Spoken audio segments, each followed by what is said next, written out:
बनीपुर गांव में नंदू ग्वाला रहता था। उसके दो पुत्र थे। बड़े का नाम था गोपी और छोटा शंभू।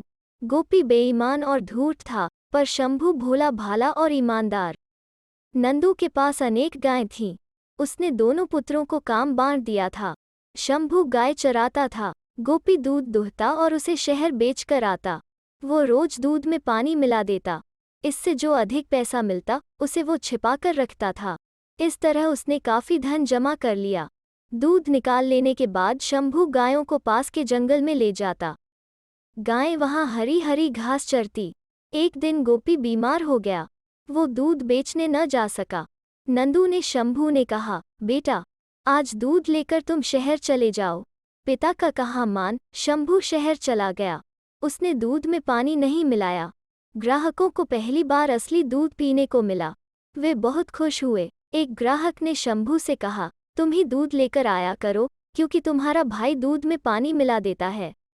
शंभू बोला, दूध लाने का काम मेरे बड़े भाई का है। मैं तो गाय चराने जंगल में जाता हूँ। दूसरा ग्राहक बोला, हम तुम्हारे पिता से बात करेंगे। एक दिन कुछ ग्राहक आकर नंदू से मिले। एक ग्राहक ने कहा, नंदू भाई, शंभू को दूध देकर भेजा करो। वो बैया दूध लाता है। गोपी दूध में पानी मिला देता है। गोपी पास ही चारपाई पर लेटा था। ग्राहकों की बात सुनकर उसे गुस्सा आ गया, क्योंकि इससे उसकी कमाई बंद हो रही थी। शाम को गोपी ने पिता से कहा, पिताजी, शहर के लोग चालाक होते हैं। वे शंभू को ठग लेंगे, इसलिए दूध लेकर मैं ही जाऊंगा। पर नंदू ग्राहकों को नाराज नहीं करना चाहता था। उसने शंभू से कहा, अब हर रोज दूध लेकर तुम शहर जाओगे। गोपी गाय चराने जाएगा। यह सुन गोपी मन महसूस कर रह गया। अब वो गायों को लेकर जंगल में जाता। कई बार गुस्से में वो गायों को पीट भी देता था। एक दिन अचानक नंदू की तबीयत बहुत खराब हो गई। उसने पुत्रों को बुलाया, कहा, लगता है मेरा अंतिम समय आ गया है। मेरी मृत्यु के बाद तुम दोनों गायों को बराबर संख्या में बांट लेना। इतना कहकर नंदू ने हमेशा के लिए आंखें मूंद ली। कुछ दिन बाद गोपी ने सोचा, मुझे शंभू से अलग हो जाना चाहिए। मैं जल्दी ही और अधिक धन कमाकर साहूकार बन जाऊंगा। पर तभी उसे ध्यान आया, शंभू तो असली दूध बेचेगा। फिर भला मुझसे पानी मिला दूध कौन खरीदेगा? इसका भी कोई उपाय करना चाहिए। वो काफी देर तक सोचता रहा। एक दिन वो शंभू से बोला, अब हम इकट्ठे नहीं रहेंगे। तुम अपना दूध अलग बेचना। शंभू ने उत्तर दिया, भैया, आप जैसा ठीक समझें वैसा कर लें। गोपी ने चालाकी से बूढ़ी और कमजोर गायें शंभू को दे दी। स्वस्थ और अधिक दूध देने वाली गायें उसने अपने पास रख लीं। उसने सोचा, शंभू की गायें थोड़ा दूध देंगी, इससे लोगों की जरूरत पूरी नहीं होगी। हारकर वे मुझसे पानी मिला दूध ऊंचे दामों पर खरीदेंगे। वास्तव में शंभू की गायें कम दूध देती थीं, फिर भी वो उनकी खूब सेवा करता। शहर से लौटकर उन्हें जंगल ले जाता। गायें हरा चारा खाकर खुश हो जाती। धीरे धीरे उनका दूध बढ़ रहा था। उधर गोपी की गायें अधिक दूध देतीं, फिर भी वो उसमें और पानी मिला देता। इस तरह उसने खूब धन कमाया। एक दिन गोपी दूध लेकर शहर जा रहा था। रास्ते में उसे कुछ साधु आते दिखाई दिए। उन्होंने गेरुए वस्त्र पहन रखे थे। एक बूढ़े साधु के गले में रुद्राक्ष की माला भी थी। पास आने पर बूढ़े साधु ने कहा, बेटा, हम गंगा स्नान के लिए जा रहे हैं। हमारी पूजा का समय हो गया है। हमें पूजा के लिए कुछ दूध चाहिए। गोपी बोला, मैं आपको मुफ्त में दूध नहीं दे सकता, इसके लिए आपको पैसे देने होंगे। साधु ने कहा, बेटा, साधुओं के पास पैसा कहाँ से आएगा? लेकिन यदि तुम हमें दूध दे दो तो मैं तुम्हें रुद्राक्ष की अपनी यह माला दे दूंगा। यह सुन गोपी ने सोचा, मुझे माला का क्या करना है? यह मेरे किस काम आएगी? बाबा, मेरे पास फालतू दूध नहीं है। इतना कहकर गोपी आगे बढ़ गया। निराश होकर साधु भी चल पड़े। अभी कुछ ही दूर चले थे कि सामने से शंभू आता नजर आया।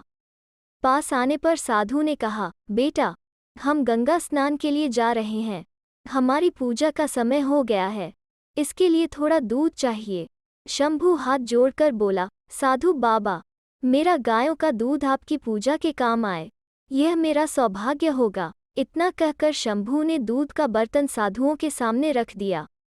साधुओं ने उसमें से आवश्यकता के अनुसार दूध ले लिया। वहीं बैठकर पूजा की। पूजा समाप्त कर बूढ़ा साधु रुद्राक्ष की माला शंभू को देने लगा।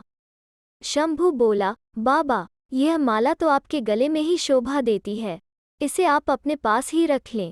साधु ने कहा, पुत्र, तुमने आज दूध देकर हमारी पूजा संपन्न करवाई है, इसलिए मैं प्रसन्न होकर तुम्हें यह भेंट दे रहा हूँ। यह माला मंत्रों द्वारा पवित्र की गई है। गाय के घी, दूध, दही आदि से पंचामृत बनाकर इसकी पूजा करो तो इसका एक मंका हर रोज सोने का हो जाएगा। हम तो साधु हैं, सोना हमारे किस काम का? तुम दयालु और भले आदमी हो, इसलिए मैं तुम्हें यह माला देना चाहता हूँ। साधु का कहा मान शंभू ने माला ले ली। माला लेकर वो घर आ गया। शाम को उसे गोपी मिला। उसने सारी बात गोपी को बताई। गोपी बहुत हैरान हा। उसने कहा, हमें पंचामृत बनाकर माला की जांच कर लेनी चाहिए। शंभू ने गाय के दूध, घी और दही आदि से पंचामृत बनाया। माला को उसमें भिगोकर उसकी पूजा की। शंभू ने देखा, थोड़ी देर में माला का एक मंका सचमुच सोने का हो गया था। सोने का मंका देख गोपी पछताने लगा। यदि मैं साधुओं को दूध दे देता तो आज यह माला मेरे पास होती।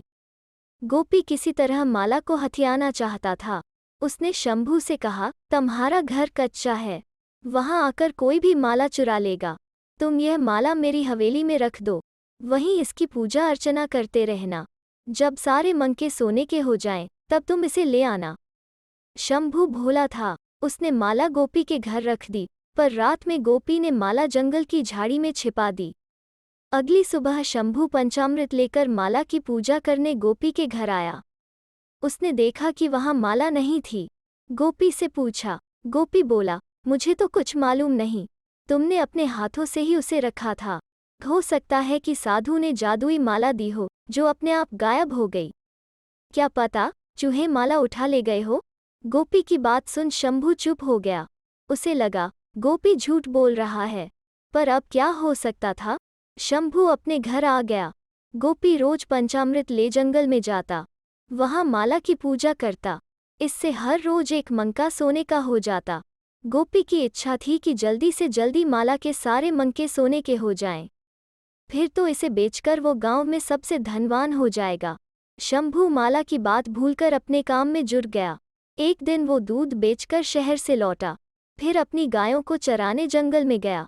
गायें घास चरती रहीं। वो एक शिला के पास पेड़ की छाया में बैठ गया। अचानक एक बूढ़ी गाय चरते चरते उसी झाड़ी के पास पहुंच गई जहां गोपी ने माला छिपाई थी।